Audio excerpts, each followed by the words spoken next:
I'm ready. Got coffee, got notes, got pen, got paper, got my book. I just coincidentally just requested a loan out of my policy right before this call.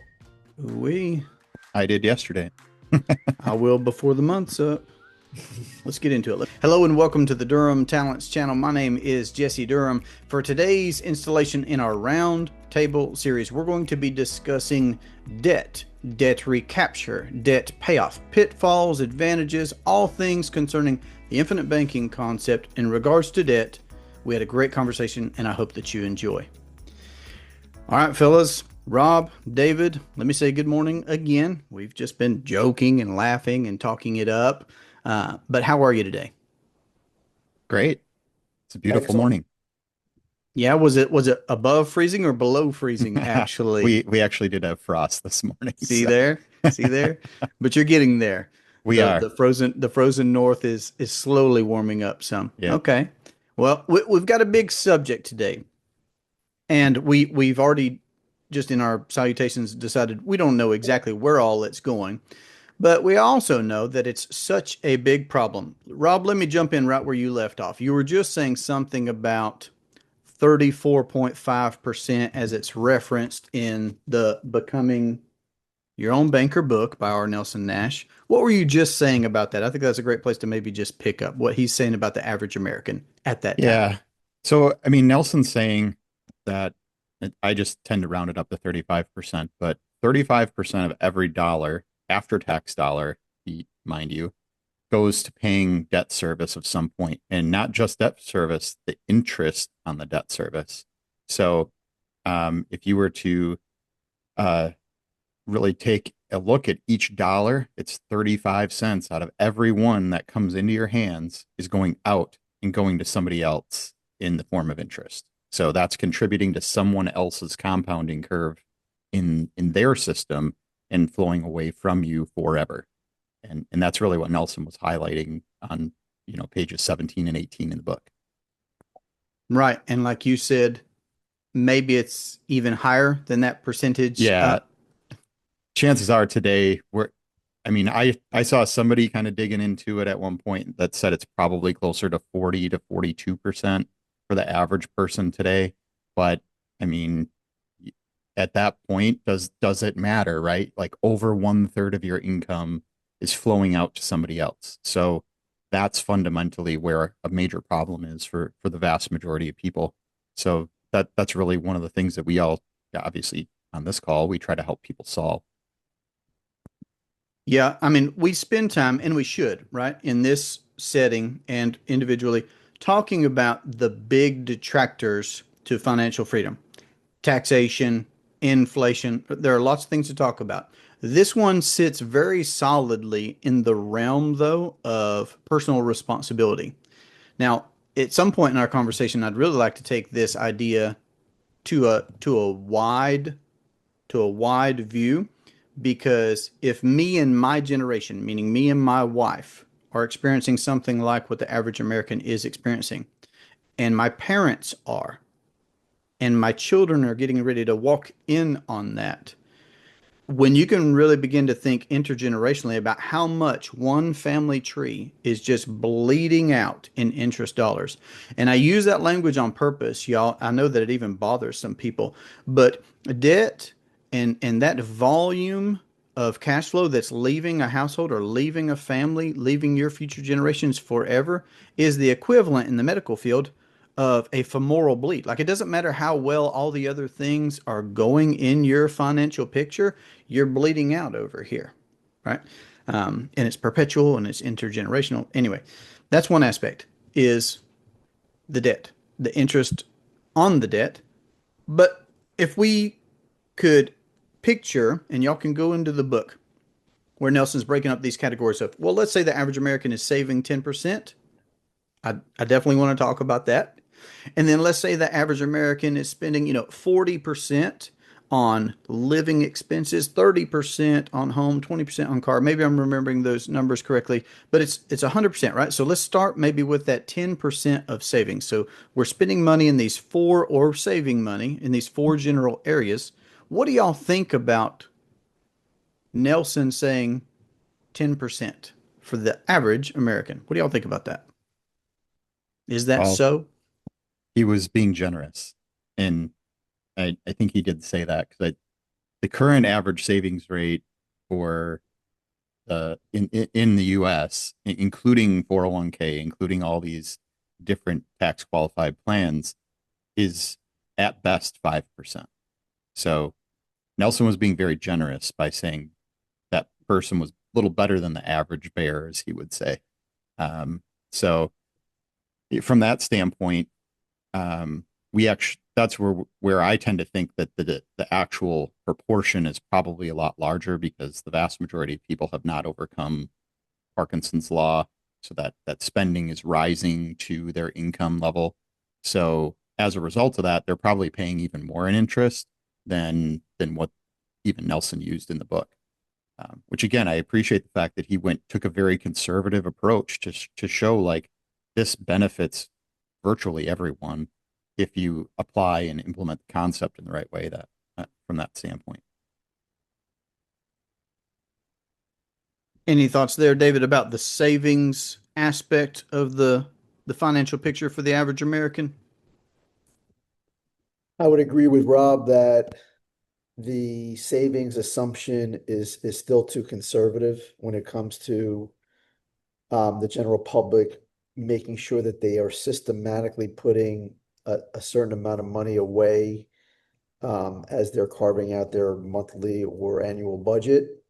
Um, and also, this talks about how, um, we were right before we got on this podcast talking about the difference between interest charged and volume of interest. And the fact of the matter is that in my experience as a wealth advisor, uh, is that 10% is probably in my professional opinion a bare minimum. Because when I extrapolate out and I do future planning with clients, um, invariably the assumptions of savings in most of the models that I built and that I use are using are using numbers that are close to, let's say, 50% more or 100% more in the savings because of the future effects of taxation, um, interest being charged, and just day-to-day living, like the inflation rate that is being factored into a lot of these models. My opinion, need to factor in the fact that inflation is this insidious, invisible part of the equation that precipitates, in my opinion, a larger percentage of savings that's going to be needed systematically. I can appreciate what you're saying there about a 10% minimum, meaning 10% is a a I'm not saying you couldn't start with I wouldn't say that you couldn't start with less, but oh man, what do I want? What all do I want to say here? I'm wanting to jump ahead, I think is what I'm wanting to do. I could appreciate what you're saying about 10% being a foundational first step as putting a metric to, okay, whatever your cash flow is that you experience, if you started saving 10%, that really is getting started. I mean, 90% still going somewhere else and you're not keeping it and it's leaving you forever. And I mean, so it's a good move. When I talk about premium with folks, if they land at 10% being dedicated to save in a policy by paying premiums, it's not a bad place to start. Could you start with less? Could you start with more? Yes, you could. But does that not literally still leave the vast, vast, vast majority of your cash flow to account for? Yes, it does. So it could be a solid first step, but there should be more than one step. So that's it in my own words. Rob, you said something that I wrote down a note real quick about, which was I believe in this conversation we should also point out the differences between saving and investing because when you Mhm. were saying, that it's probably more likely that the average American, including contributions to, right, and then insert qualified plans there or whatever else other people invest in, because that is an investment if you're putting money in a qualified plan. There are folks who will use the verbiage of saving money in a 401k, saving money in a Roth, saving money. I don't, I'm certain that that's not accurate. There Yeah. is volatility there. There is restriction there, lots of taxation to account for, lots of other things to account for. I would like to distinguish between investing and saving as we move forward as well, because they are different. Categorically, technically, literally, very realistically, they are very different, right? So what else then? We've talked some about savings. Nelson says there are these three big categories where we tend to spend our living, whatever that might look like. So, what are some things in the living? And we're not going to stay in the clouds, right? This whole time, like what I would say to the individual that's listening right now is what I would challenge you to do. We're talking at a high level. We're going to talk at a low level here in a second. What I would encourage you to do to make this real to you is especially if you've not already done this, sit down once a week, once a month, you pick whatever you want and just look at things. Just look at your whole paycheck, look at your whole gross cash flow in your business for that month and just see where it goes. I mean, when you talk with business owners like we talk with business owners, a lot of them will say something along these lines. Y'all tell me if I'm wrong. Made a lot of money, but I don't know where it went. They'll say that. I don't know where it all went. We had a great year last year, 300,000 in the business, but I don't know where it all went. Okay. And because we're so busy in the day to day, and then we'll rush to get the tax papers to the CPA or whatever, but we're building the business. So, but what you track can improve. What you focus on expands. So what I would encourage you to do is to pull up all your debts, see how much is going to principal, see how much is going to interest, just get a gauge on that for the first time. You realize that financial bleed that we have going on if you just look at that one time. I think it's going to be very eye-opening for the folks that do that for the first time. So that's what I would encourage you to do. That's how you make this real for you is you go look at your numbers. Where are you contributing money that's actually an investment instead of a saving? Where are you paying on a debt and how much is going to principal and how much is going to interest? What else would y'all maybe say, fellas, on that note to make this real in people's lives as they're considering this idea with us about, well, and we're going to talk about can infinite banking even be used for debt payoff, debt recapture, and whatnot. But we're just talking about the problem to get us started at a high level, low level. What would y'all say to folks about that, about looking at their numbers? If I can interject here, is one exercise that I like to go through initially in the um, initial client interview process where they're interviewing us versus and they're interviewing us, vice versa, is that I like to go through and spreadsheet. I ask someone to take a look. I give them a Excel spreadsheet of all of their um, inflows of cash and their outflows of cash. And I actually break it down in categories for them so they can visualize and own what's coming in various different sources, whether it be salary, investments, interest income and such. And then I have them spreadsheet out what's going out every month. And it's very eye-opening for most people because they don't realize what's bleeding out of their accounts until they actually have to put it on paper as part of how we are going to determine, let's say if it is 10%, where it's coming from and where I can make recommendations where things could be maybe tweaked. Maybe you don't go out to dinner as much, or just things granular where they can visually see I'm paying X amount on a monthly basis in groceries. I'm paying X amount in entertainment. I'm paying X amount in interest. I'm paying X amount in, if they have kids, I make sure I have them categorize all of their inflows and outflows. And that for me helps to determine whether we can even get to this 10% as an initial opening amount. Let's call it premium tolerance, I call it, right? That we would start a policy design. So that's how I typically start approaching, you know, getting to it. It solves two things. It allows for my potential clients to be able to visualize, yeah, you know what? It's not going to be as much of a stretch as I thought it would be to get this started because they can visualize and they can see where it fits into their monthly or maybe be an annual budgeting that they may not have thought about before, and now they can visualize and be comfortable with that. I love that you sit down with folks and do that. Again, I think that's going to be so, I know it's so very eye-opening. I know because I did it. When I was exposed to the infinite banking concept, I didn't have like a working paradigm for how to manage my personal finances. I just worked hard, long shifts, pulled overtime when I had chances for overtime. So was working hard, but just didn't have a good structure, a good framework for things and didn't track things like what you're saying. You're showing people stuff.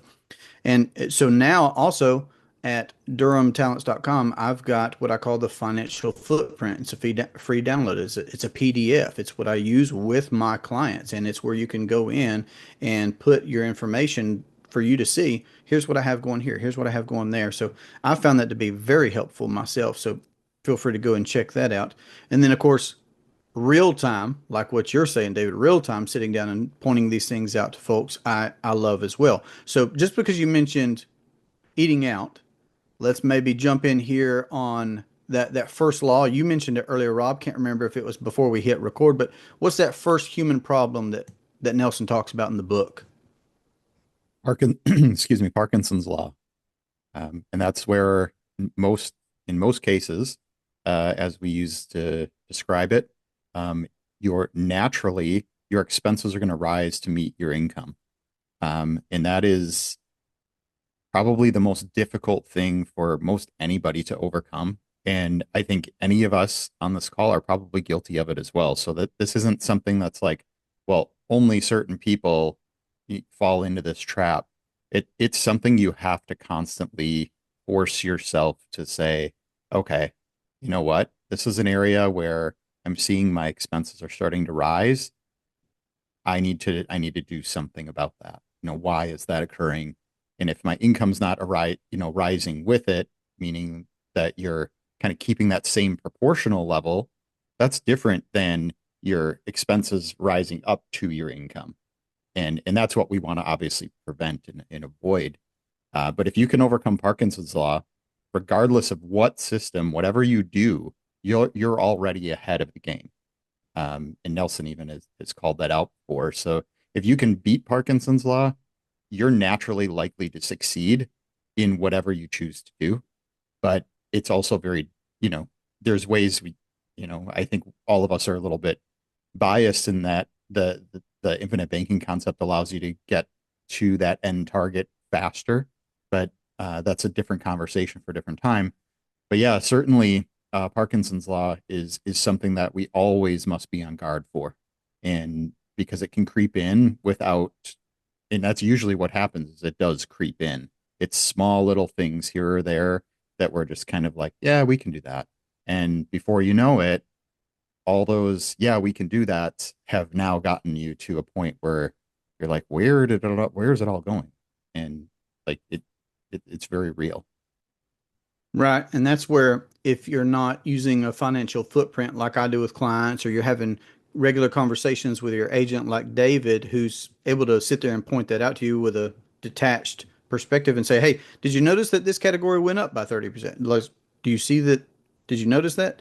Having somebody in your corner to point things out like that, that creep, that's a good word. I love that word, that it can creep in. It doesn't just, knock down the front door, Parkinson's, during debt or after debt. So that was something you also made me think of earlier, Rob, is even when people get out of debt, whether they use infinite banking to do that or they just do a regular snowball, right?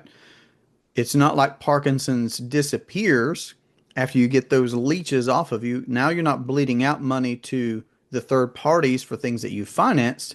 You're experiencing a more free cash flow that you have more discretion with.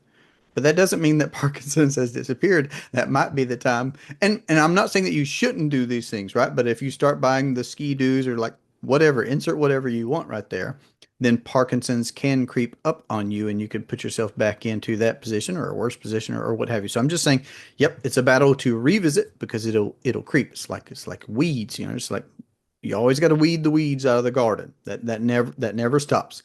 I wish it did. I have gardens. I wish it were the case. It's not the case. I promise. Okay. One thing I think is important to call out about savings that most people probably miss is savings, at least in the true definition of it, the way that I like to help people understand is savings means money goes in, it's not touched, and it never goes down. So, and that includes inflation. So the money goes in and it never goes down.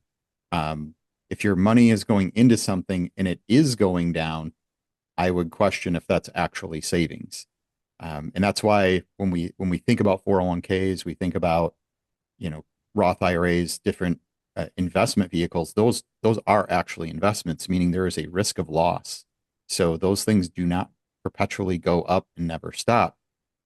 Whereas true savings is something that is saved and it does not go away. It doesn't decrease. It continues to hold value. Okay, that makes me want to ask though, because I feel like if somebody's hearing that for the first time, Rob, they're vetting infinite banking, they haven't implemented it yet. I don't Mhm. know if they'll understand the two different things that I'm thinking. I think at a superficial level, someone's going to say, "Well, what do you mean by that, Rob? Do you mean that okay, if I'm earning, per $1,000, that my savings should never be less than $100 a month that I set aside?"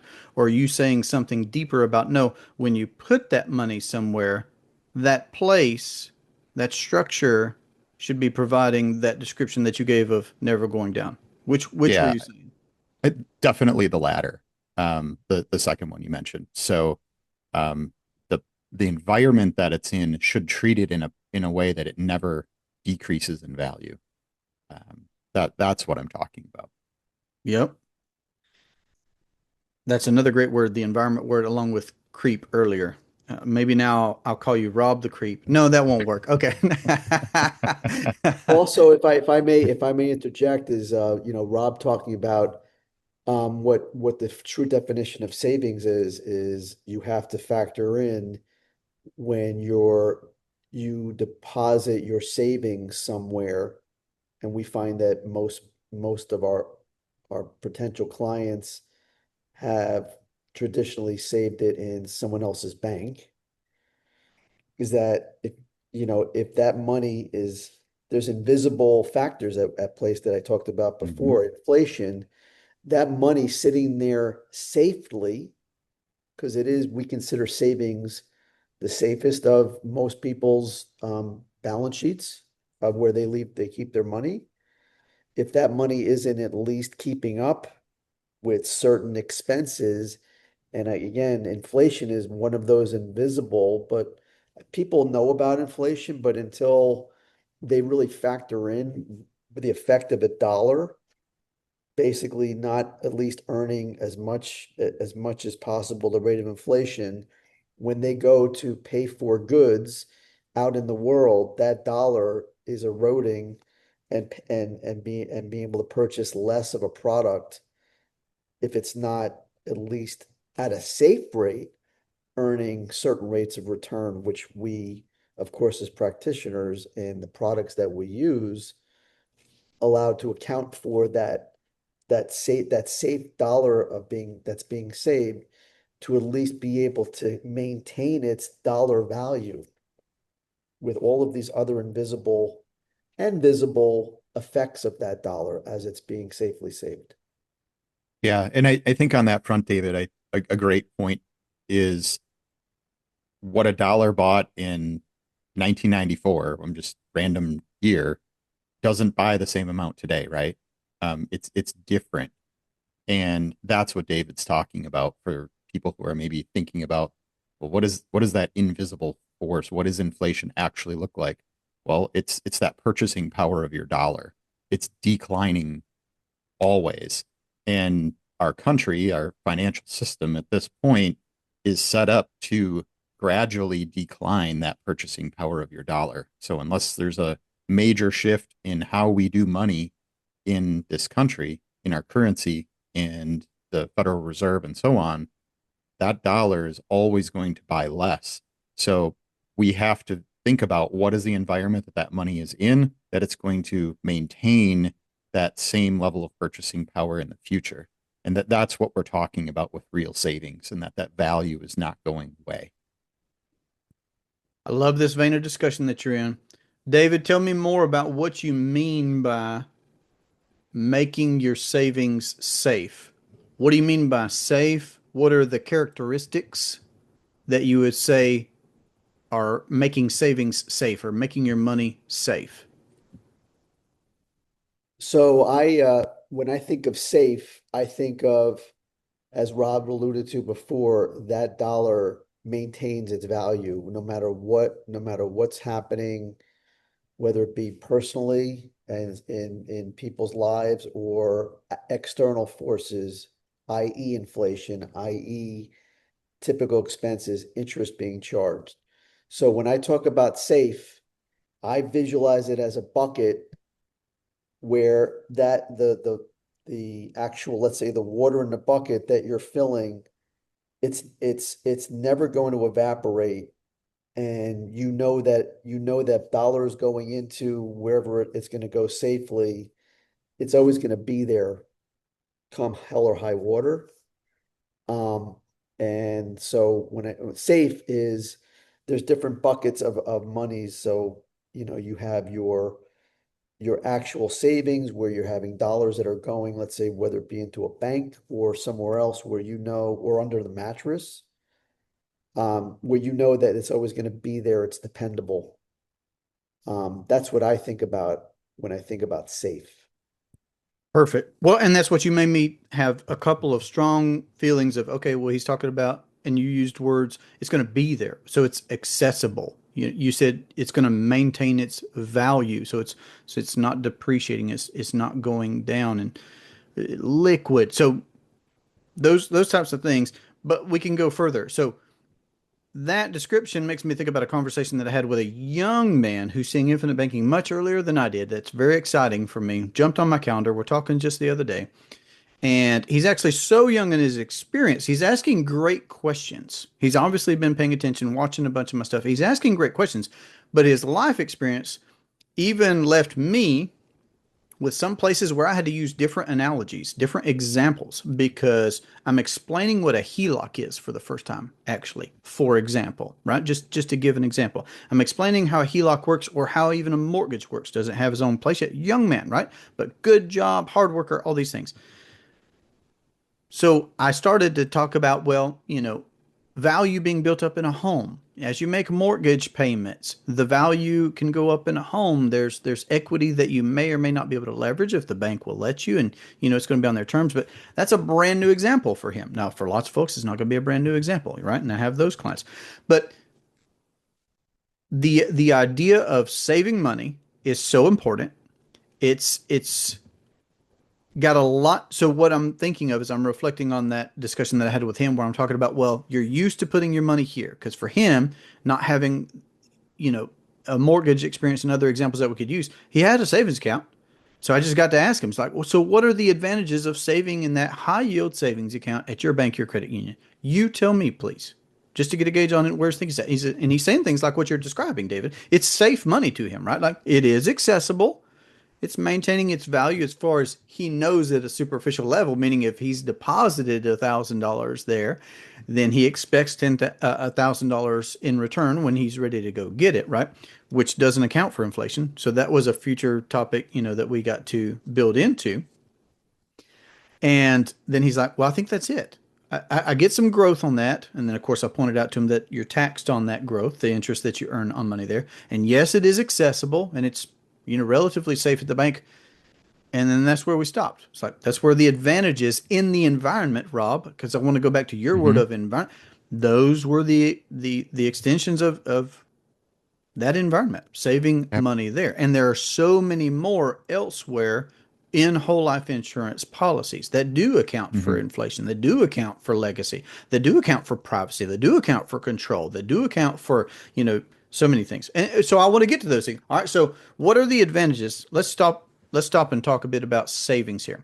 When you save in a high yield checking account, or y'all give any other examples that are true savings, like David said earlier, money under a mattress, money in a checking account, money in a savings account, money in a high yield savings account. Those are true savings environments that people have used over time. Hole in the yard, right? Whatever. Underground bunker, whatever. Um, What other places could people or do people traditionally save money? And y'all tell me some more about those advantages of saving money by deciding to pay premiums into a whole life insurance policy that's designed for infinite banking. What are the differences in those environments, please? Well, I mean, one is you have actual guarantees, right? Um, so that's a big part of dividend paying whole life insurance with mutual providers. And granted, regular stock insurance still has some guarantees built into it too, but for the purposes of infinite banking, that's what we're talking about. So you have this guaranteed growth that's taking place, and you also are part owner in the company. So there's ownership involved that's not present in a lot of these other savings options. And because of that ownership position that we get, we also get to share in the profitability of the company. So let's say, for example, I'm saving at a bank and that bank does really well. Who gets those dividends at the bank? The bank owners do. They're the ones who get those dividends. And maybe it's a publicly shared company or publicly owned company. You might get a fraction of that dividend, but it's not the same level of dividend that you would get if you're an actual owner of the company. So from that perspective, you're getting growth from that standpoint as well. That's helping to push that savings amount upward over time and helping to that um, overcome the challenges of inflation and so on. But at the same time, your dollar isn't just saving now; it is actually doing more for you. So you also have multiple jobs, multiple functions that are taking place. You have death benefit that is an addition of that situation. So uh, every dollar is going to get turned into X amount of dollars of death benefit that you paid in premium.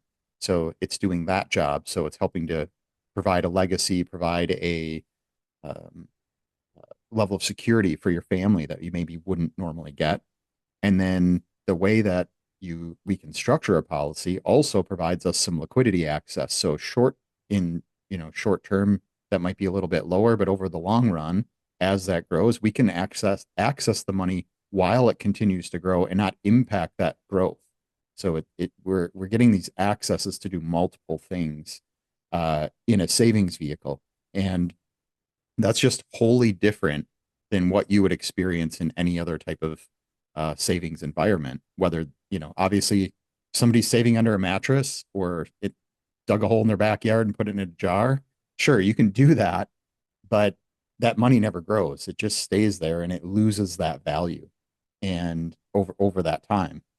And excuse me. So if you were to, put it in a high yield savings account, like you were just talking about, Jesse, sure, yeah, it can grow, but you also have to access it on the bank, only on the bank's timeline, their rules. It could take a while for it to be given to you. Let's say you needed it in cash and it's a pretty substantial amount. The bank might not have that money there. They may tell you to come back in 3 or 4 days so that they can actually give you the cash.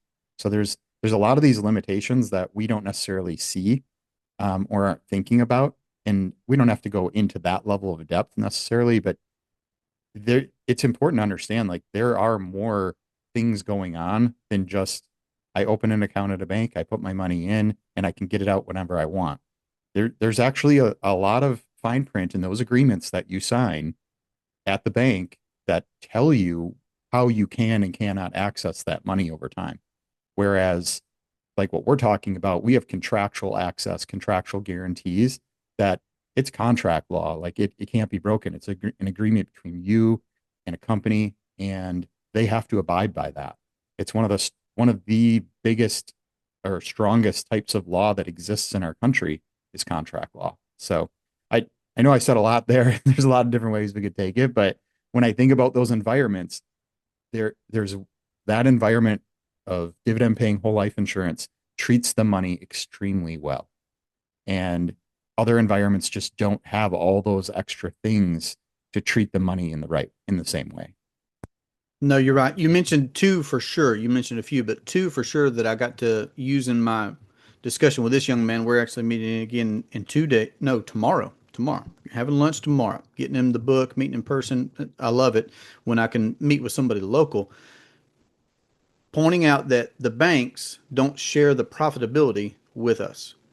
There's an actual person or persons that own the actual building, that own the actual business. We just don't think in those terms. We just think entity, right? We just think Hmm. it's a staple in the town. It just popped up out of the ground, essentially. The banks have always existed. So it's just like, there are people behind those businesses. That's a business. We don't recognize that right out of the gate, I don't believe. And then there are people behind those businesses that own those businesses. They're very profitable and they don't share that profitability with us.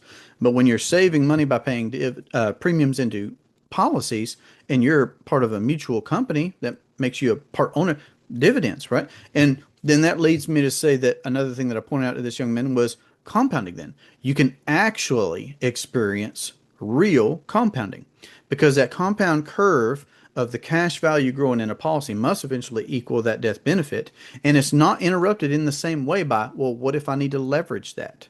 Does that dip? Well, because in a savings account, if I need to go get out $1,000, that is going to be earning on $1,000 less than what it had been. So I can't have growth and access to capital at the same time in that traditional conventional setting, right, from somebody else's business. But here I actually experience true compounding because I'm not affected in the same way by taxes, inflation, access to capital, etc. And then when you add the profitability on top of it, and even if you set these policies on a shelf, you stand to earn dividends that these companies have paid for well over 100 years. That's growth on top of the contractual growth that you were talking about, Rob. It's a beautiful thing. So I definitely use a couple of those examples. Go ahead, David. And not to mention the fact that your money, another ancillary benefit is that you have creditor and bankruptcy protection on your money that you're saving inside of these type of vehicles that of course you don't have protect those type of protections. Not to say that we live in a litigious society and we never know when someone's going to want to go after your pocket for some one reason or another, and now you have another layer of protection that your money in other type of places where you typically deposit safe money does not have. So, Willie Sutton's law, right? you know, That's right. Excellent point. Just like Rob said about the strength of contractual law in our country, we're talking about life insurance. It's a very protected asset. It's a very protected asset all across our country as well. Beautiful.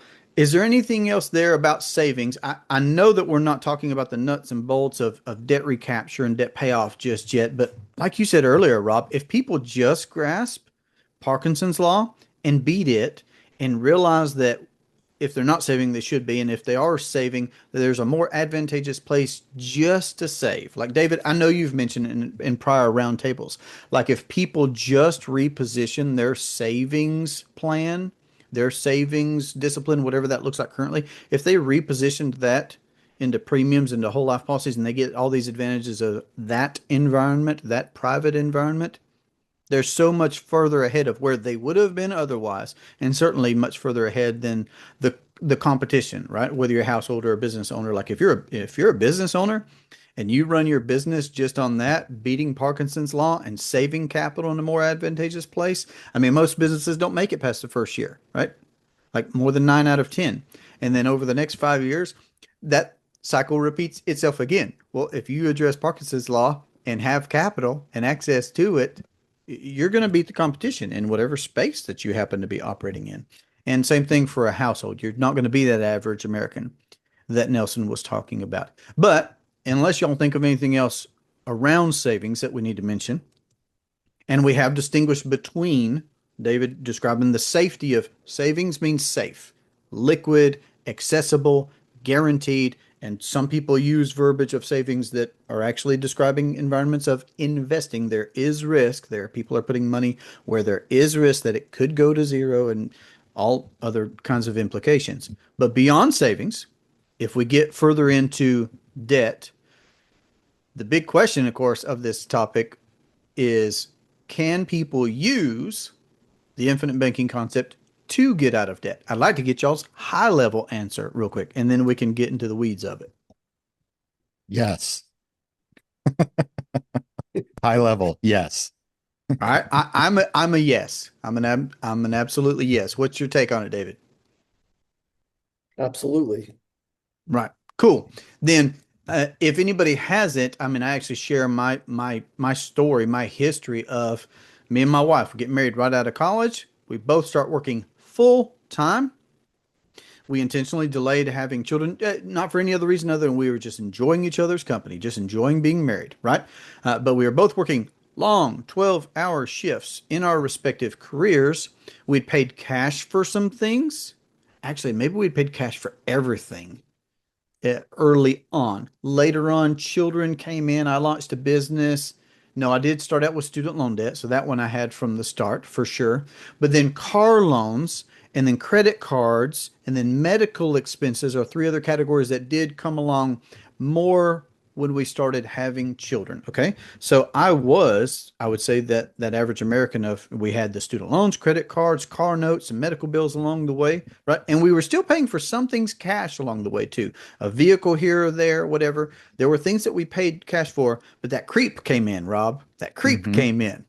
And those leeches got on us, right? And we did see infinite banking. And for us, the first tactical move was obviously, oh, well, let's get these leases off of us. Let's pay off these debts. We're bleeding out these dollars on these different categories. Let's get them out of here, right? So we used the strategy of paying premiums into one policy, and then it was quickly two policies. In less than a year, we got our first two policies where we were paying a significant premium to build cash value, to leverage that cash value, also while protecting both of us, by the way, because we were parents at that point, right? So automatically got both of us protection with some death benefit at the same time, which is a beautiful thing, especially since we did have debts. My goodness, if heaven forbid, but if something would have happened, what a help that would have been financially in that regard, right? So I'm not leaving my wife with these student loans that I had, this car that I'd went out and gotten, all these different things.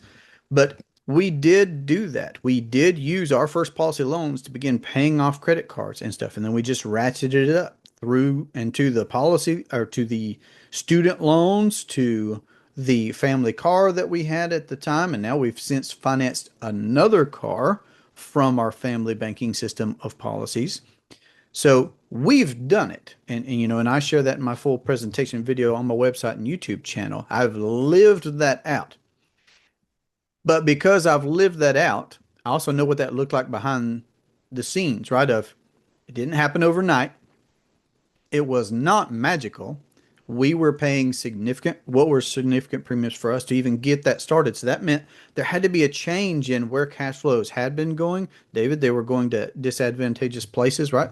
Places that we wouldn't be able to access for the next, 30 years without the penalties and taxes and things like that. We realized that. So we started changing how we were contributing to, and I'm not telling anybody to change anything that they're doing, but I'm saying that I realized some things about where I had been told to put money that was not aligned with where I wanted to be at that time in life, being 30 years old with my second son born, trying to build a business in the travel space, married, looking to live life, have fun, right? I needed access to capital. I was ready to do things. And so we changed our cash flows in these regards. Pay minimums instead of paying extra on debts, reconsidered our contributions to other plans, actually started saving money instead of spending all that we earned. Parkinson's, right? So we had all that going on ourselves. So I know it can be done, but I know that there are pitfalls as well. So let's talk about some of the pitfalls. We have to talk about the pitfalls of if somebody's coming to the infinite banking concept and they're learning about this and they're in my shoes, what are some things that they should be aware of, do? What are some suggestions that y'all have for that person? Well, you have to be an honest banker first and foremost, right? Meaning if you are going to, just because you remove the third party doesn't mean that your debt is gone.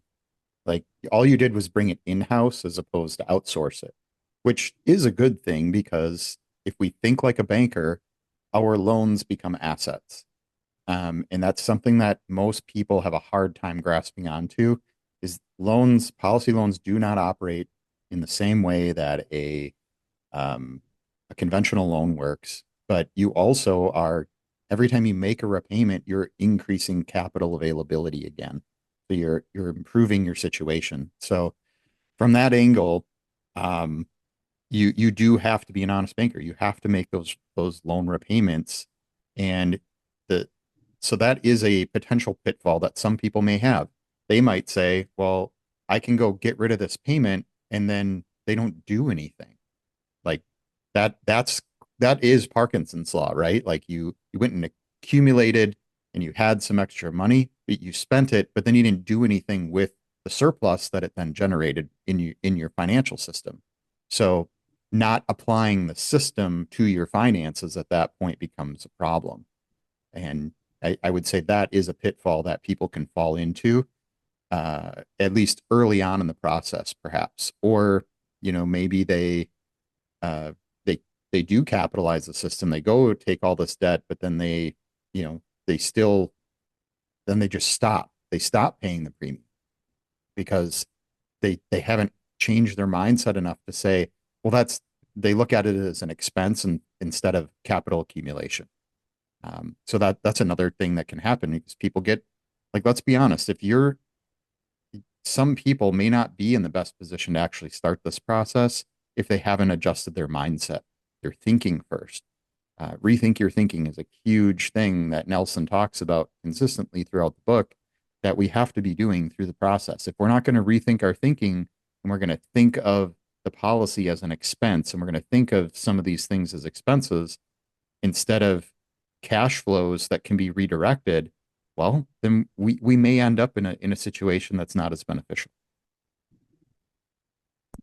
So you say things so well, Rob, let me say it hillbilly like. David will like this. He can easily make fun of me when I say that. If somebody says, I love this idea, and they decide, I'm going to get one of them their policies. See how I said that right there? I really leaned in on it, right? I'm going to get me one of them their policies. They go out and get a policy to do infinite banking. They take their first policy loan, pay off one of their credit cards. But then here's where things could go, right, Rob, that you were saying. They Yep. could then, between there and the next time that a premium is due, say, well, I know I was paying whatever bank this amount. I'm not going to pay that. Mm-hmm. And then make no repayment back to the system, back to the policy where that capital flowed from in the first place. Okay. That's Yep. that's one pitfall. Another pitfall is depending on the timing, if a month goes by, 3 months goes by, 11 months go by, and you come back up on that policy anniversary date, an individual may begin to think of again, all right, you get creep here too in our thinking. You get Mm-hmm. creep back to that old way of doing things and you think, oh, a policy premium is a bill. That's an expense. Expense was the word you use. Bill. That's an expense. That's a bill, and not recognizing premiums for what they are. Premiums are actually the very tactical method of providing yourself a solution for access to capital and what you want to do. But there can be creep back to former thinking. Right? The Bible would say it this way: a dog returning to his vomit. It was bad. Like it was bad being beholden to the banks. But actually, just because we take one step forward doesn't mean we won't take 2 steps back. Okay.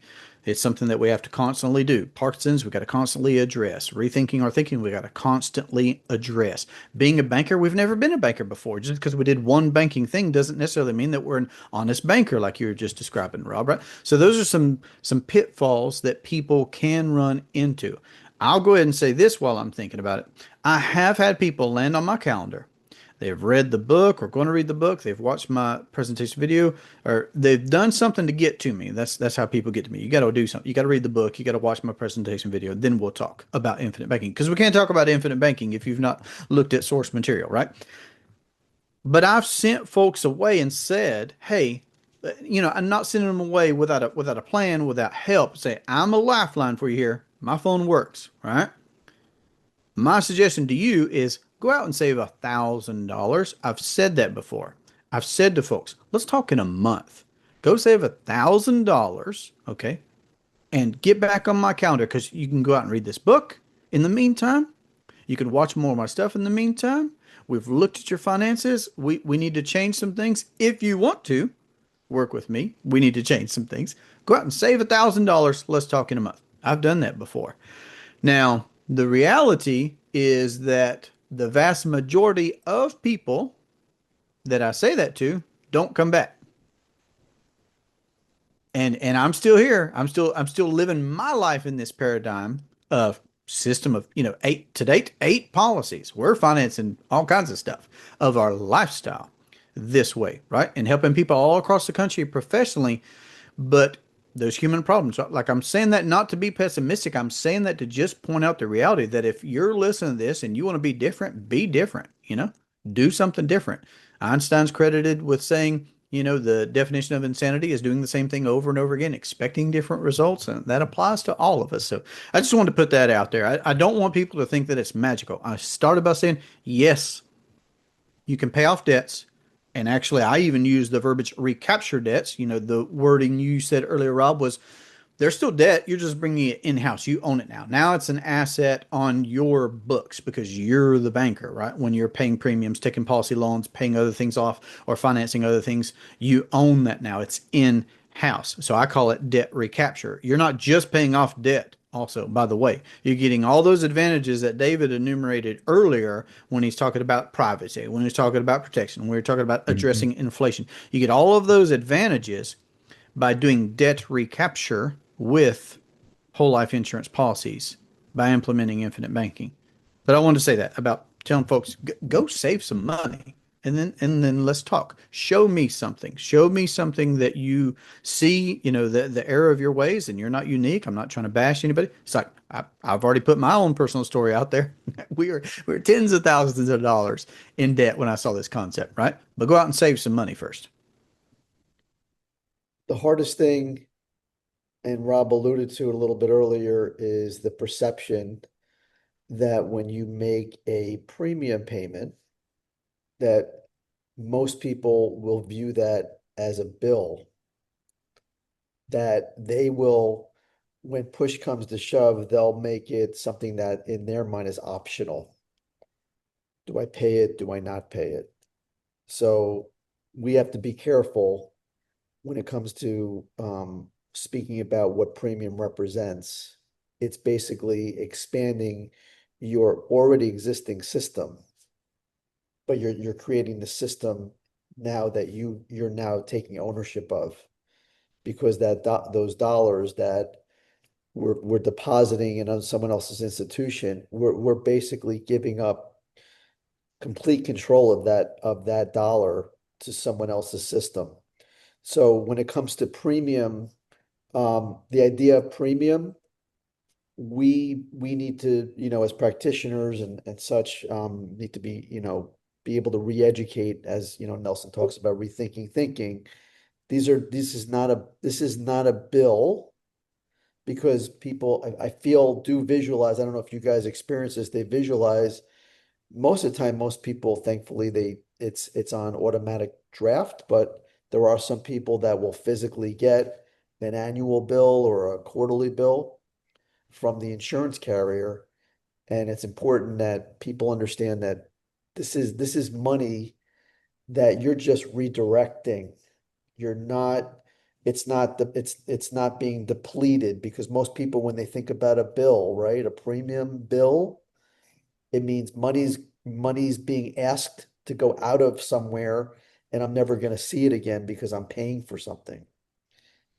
So I think that's important nuance to think about when it comes to premium, whether it be a base part of a premium, or I don't know, we're not going to get involved in, let's say, talking about paid up additions, but every dollar that's going into this new system that we're recommending is dollar that we're now recapturing and putting into our own system, that whether we've known it or not, we've abdicated the control of that dollar that we've earned, in whatever capacity, to someone else. And we're just bringing it, like, Rob, I love how you talk about bringing it in-house as opposed to outsourcing it. So I thought that was important distinction to make in terms of when people are implementing the system, and to then be able to recapture, interest that they're paying somewhere else. Um, I think it's important for the visualization of those. It's just basically a redirection of dollar. It's not a bill. It's just a different way of flowing your cash. Mhm. Yeah, was it Henry Ford that said that the hardest work there is thinking, and that's why most people don't do it. Our normal thinking, because that's what we experience in life is we get the mail or the invoice or the whatever, and okay, this is just money. This is money going out. But no, if we look at things for what they actually are, it's us capitalizing a system, much like paying a deposit to a commercial bank, except all of the advantages that we get. It's something that it's something you gotta work through. Here's where I'm at. I tell people often, I use this language to make a stark contrast. You don't pay policy premiums with grocery money. That's the first half of what I want to say. You don't use your gas and grocery money to pay premiums. But here's also where I'm at in owning whole life insurance and how much fervor I feel about prioritizing the payment of premiums now, being, 11 years into my journey of seeing this concept, implementing this concept. I don't want to eat groceries that aren't coming from like it's a very normal and almost ridiculous example, but that's how I feel. That's how I Yeah. think now is I want as much of my cash flow as possible to go through my family banking system first. Hmm. That's where it goes first. That's how heavily I prioritize as much of my cash flow as I can and have over the years. And that's something that you grow and scale. That's not something that happens overnight that you get, a majority of your cash flow to go to and from your private family banking system. I said that I started at a significant place. I did. Uh, sometimes I even hesitate to say, what a percentage of my cash flow that it would have represented at the time, but it was a robust percentage of my cash flow at the time. And, we've just grown that and scaled that over time as well. Thank y'all. What else sticks out to you about debt payoff, debt recapture, using whole life insurance, owning whole life insurance, wielding whole life insurance, to become your own banker concerning debt? Well, one thing I'll say too here that I think is really, I think just helps level set the whole conversation. Let's be honest about what debt is. We go into debt because we don't have capital. Because if we had capital, we could choose debt and keep our capital. So that becomes a choice we have, which is what we're doing with the infinite banking concept because we're leveraging the capital that we have. Or we could spend that capital and it's gone forever. So that's one option if you have capital. But most people have no capital. So where do they go? They go to a bank because the bank supposedly has capital that they can lend and they have to repay that with interest over time. So you're using someone else's capital and funding their profitability with your dollars. And yes, you have cash flow, but that money's just flowing through right through your hands. It's gone. So I always I do like to ask people like you have, you know, find out whatever their savings rate is. Maybe it's 7%. Well, 93% of your income is flowing through your hands. Are you okay with that? And if you're not, then what do you want to do about it? How do we look at things differently to help you retain more of what's flowing through? Because if you can control a larger volume of dollars flowing through your hands, you will put yourself in a much better position, regardless of what it goes, if you invest or do whatever.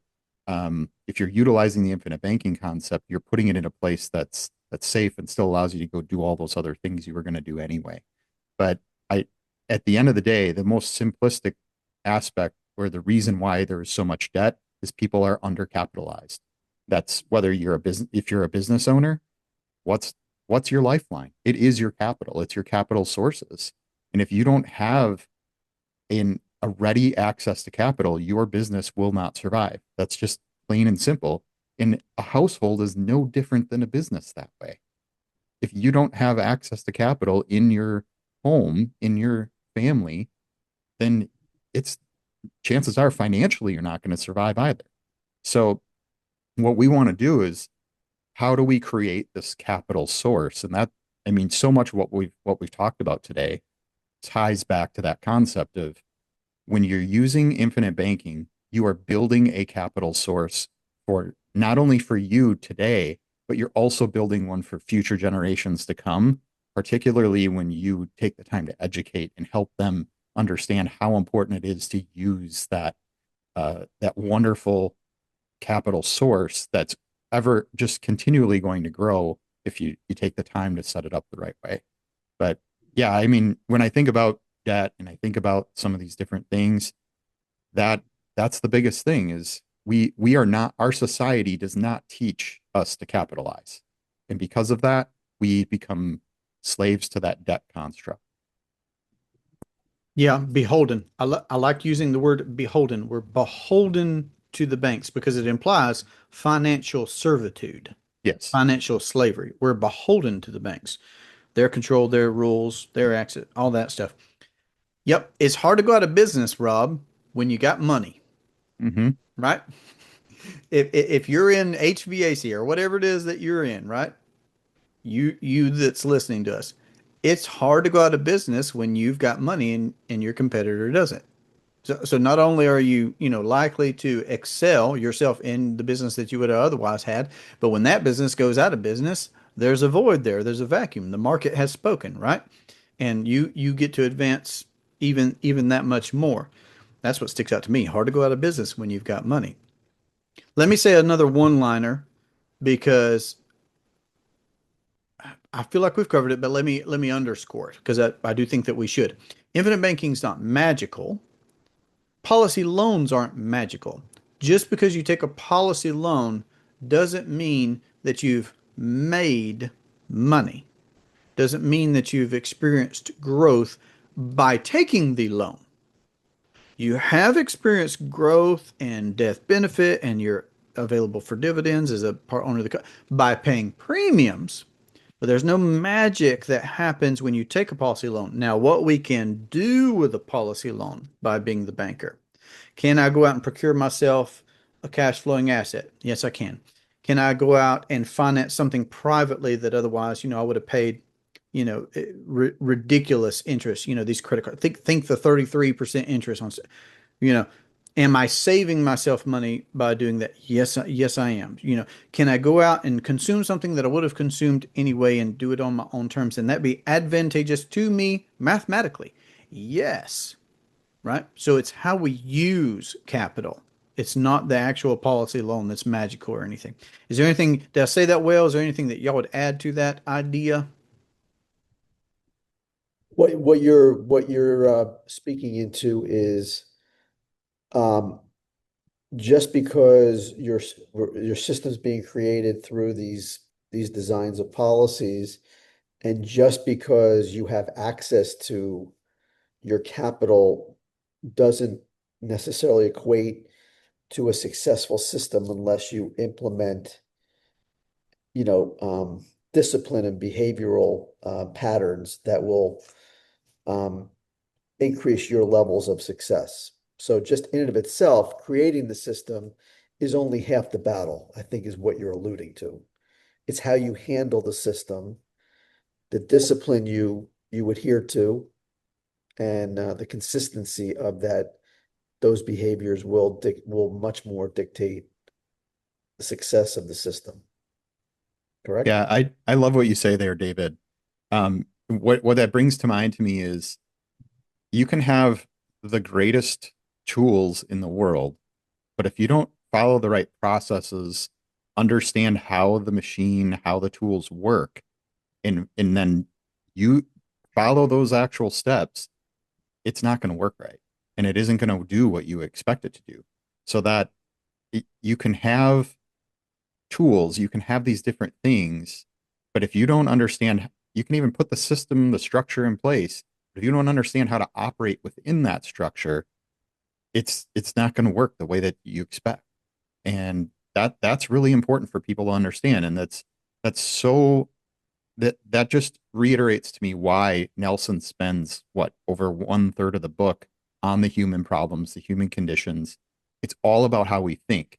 So we have to spend time, dedicate time to learning, to understand how does money actually work? How do these things operate so that when I put a great tool into place and a great system into place, it works and it functions not only the way I expected, but maybe even better than I expected. And that's so, so important. So I'm glad that you bring that up. And if I could just dovetail, so I do a lot of endurance events, and just because I buy the best equipment, whether it be a bike or I invest in what are the best tools. If I don't have the discipline to be able to know how to use those tools, I could have jet propulsion, but if I don't know how to use that jet propulsion, or the latest and greatest carbon triathlon bike, it doesn't mean a hill of beans because I don't even know how to use the thing. Hmm. And I think that's what we can make analogies, guys, in anything in our lives where we have the tools that were laid in front of us, but if we don't have a roadmap and an actual framework to have follow through and systematic approaches to these great tools, that's like you said, half the problem is the human condition of we have these great tools, we're going to build it, and then we want to make sure that these tools actually provide what we thought they would provide for us. Uh, so I think that's important to consider. People just need to get in the book, right? Yeah. Like if I went to lay a cornerstone on this conversation right now, I would say consider Nelson's principles. Think long range. Does it benefit us to think long range, to think beyond just Friday, just this month? Yes, it does. Capitalize intentionally. Be an honest banker yourself. All right. So when you begin this process of being your own banker, do it honestly. Keep learning, keep rethinking your thinking. Do it the right way, the way it's described in the book. Don't do business with banks. The less you do business with banks, the more you get in house, to keep using that language like y'all have. I love it. The more profitable we're going to be. Constantly rethink our thinking. And then for us long range thinkers, there's a sixth principle of prepare for a windfall because, hey, there is a generation that's coming behind us. Everybody here is a father. Okay. There are other people that we care about. The better we are at implementing this concept, teaching that, laying a foundation for them to be able to walk in on and then just scale it, it's such a paradigm shift. Okay. So those principles. And then the problems that Nelson points out. If folks will address Parkinson's law, if we'll address Willie Sutton's law, Robbie also mentioned that one earlier. I mean, the government just, everybody's trying to separate us from our money. Wall Street, everybody's trying to separate us from our money. The golden rule. How many times have we talked about access to capital? He who has the gold makes the rules. So just my encouragement to everybody, because I'm wanting to leave folks with some tactical things, guys. But at a high level, excuse me, get into the becoming your own banker book. R. Nelson Nash, becoming your own banker. Get on somebody's calendar here that's going to, like David, walk you through your stuff, give you a third party, very professional, very knowledgeable view on, hey, have you thought about this? Have you considered this? Look at this. Did you notice that? Get somebody in your corner financially to help you out, to legitimately begin saving and the things that we've been talking about, all these advantages of being in the right environment. Okay. But what are maybe some other real tactical things that we could mention? I think I quickly earlier said something about if you are in debt, consider paying minimums on your current debts. Don't be paying any extra, at least while you educate yourself. I'm not saying don't go back to paying extra if you want to, but what if you only paid the minimums on stuff for a week, a month, however long you need to educate yourself completely about this idea to the point where you know what you want to do? To to retain more of your capital right out of the gate. Consider paying minimums, you know. But what are some other tactical things that folks could consider? That's one. Budgeting was another one that we mentioned. If you've never put out a written budget, and there's some cool apps right now that you could use, put yourself on a budget, have a family meeting about where the money's going, how you're doing what. Like I don't necessarily tell people, "Hey, you should quit eating out." I don't go that route. And y'all know the famous financial guru who does, right? People should make their own choices, right? Um, but what are some other tactical things people could consider?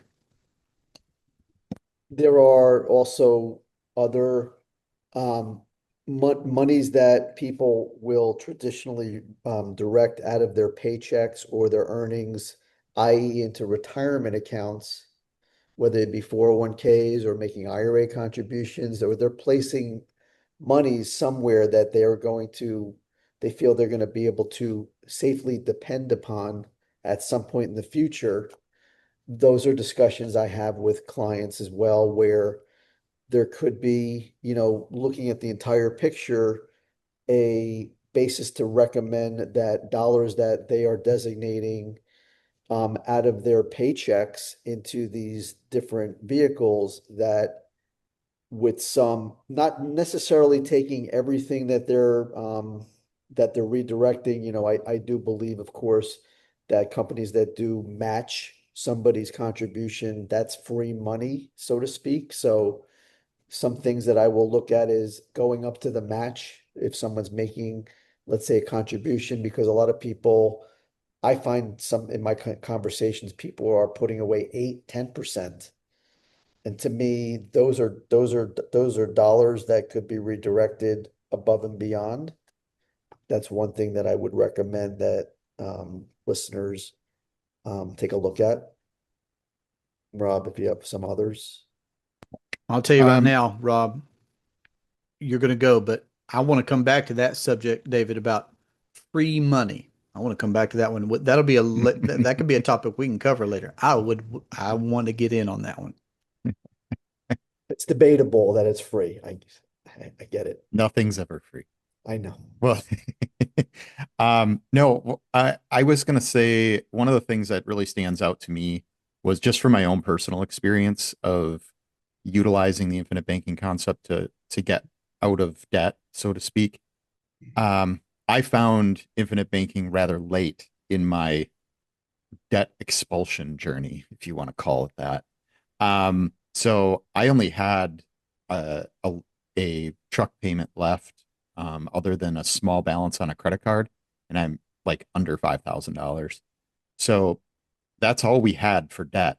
But prior to that, there was probably nearly $40,000 that got paid to for one of our vehicles. We had, by the time I factor in interest and all that stuff, I had also other debt that I had knocked out and paid over a span of time of trying to focus and do all the right things within the traditional financial system, right? So I would get things paid off so then I could increase my savings, right?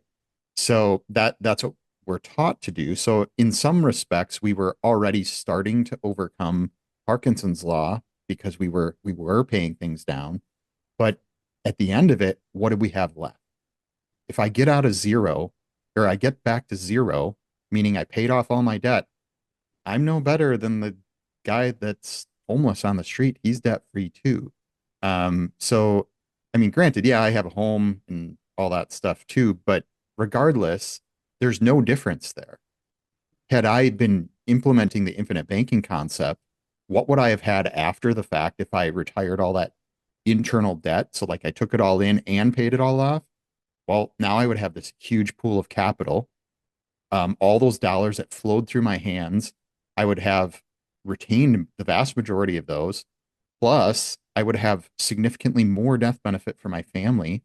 I would have had um, a bigger legacy to be able to pass on down the line. Like, there's so many different advantages that I mean, I could probably then go start a business with the extra capital that I would have created, right? If I wanted to, or or fund a business venture that somebody else is going to do, and then I have a cash flowing asset that is, part of my system.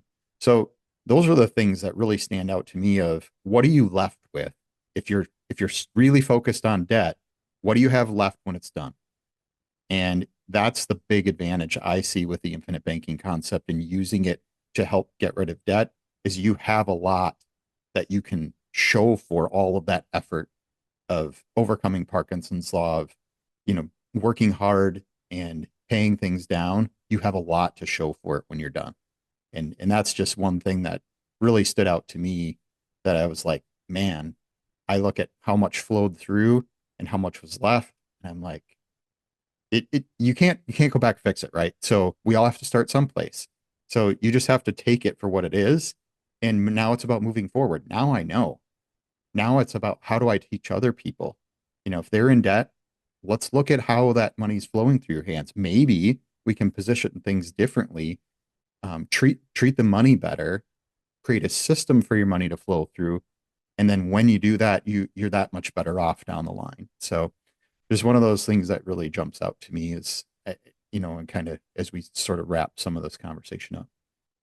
I will digress for a moment when I talk about, because Jesse, you hitched on the word free, is that there's nothing for free in this world. So there's always going to be stipulations and handcuffs on a lot of things that we generally perceive as free. So like talking, for instance, going back to, we're redirecting funds that people are putting into other vehicles, is that understand that if you have an employer that's going to make a contribution on your behalf, is that they are implementing a measure of control over you because they now dictate how long you need to, let's say, stay with the company to avail yourself of the benefits that they're giving to you, as well as remember at the end of the day, these are all tax law implications of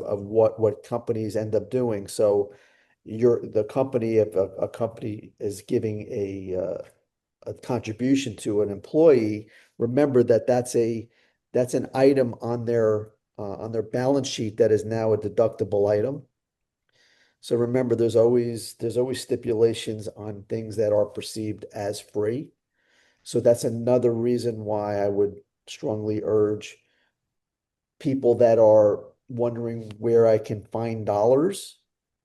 That's another way of finding it and understanding that there are always implications. Always follow why, whether it be a corporation or whether it be a bank, whatever it is, there's always a reason why they're giving things away. I'm not going to interrupt you. I was going to let you say what you wanted, and I want to get in on it bad, but I can't do it. It's going to be its own standalone conversation. I wrote down a couple of things. We're just going to have to come back to it, David. And I appreciate you. I appreciate you bringing that to people's attention because I will say this: we do so much on autopilot. We just trust a representative that's brought in front of the company once a year, or whatever, to talk about this or that or the other, and right. And we just do so much on autopilot. I think maybe more than anything, I would encourage people to just do things consciously. Know what you're doing and why you're doing it, right? And not being, y'all have heard me describe, infinite banking was like my matrix moment. I felt like I was coming out of a matrix. Felt like I was going into a completely different financial matrix. And I am. Nelson uses the word paradigm. And Rob, I appreciate what you also brought up right there at the end. I think that's the best way to wrap up the conversation for now on debt is that paying off debt's great. If you could do more than just pay off debt, that's even better, obviously. Well said. Appreciate y'all. This is what I would tell you is that these guys' contact information is going to be below in the show notes where you can line up a call with them. If you're not already working with somebody, these are great fellas. Where are you at in your journey? What's the next? This is the action part of this conversation. What's next for you? Have you been listening to us, but you haven't read this book yet? Get into the Becoming Your Own Banker book. I know I've got it at my website, durhamtalents.com. A link for you to be able to get directly to Nelson's book for yourself. Is it time for you to line up that one-on-one call? Have an introductory call with somebody. Talk to Rob, talk to David. If you're working with me, do we need to be having our next conversation? So it's the action part of our conversation. My hope is that you live and leave a lasting legacy. Have a great day. Take care. Back up Come a up bit. just a little bit. There you go. All right, sit back and let's see you. Yeah, that's good. Perfect. Thank you. Now don't move for the next 2 hours. Seriously. Seriously. Okay. No, not 23. I was way off. Yeah, way off. As usual. It's okay. 17. The problem. Not even close.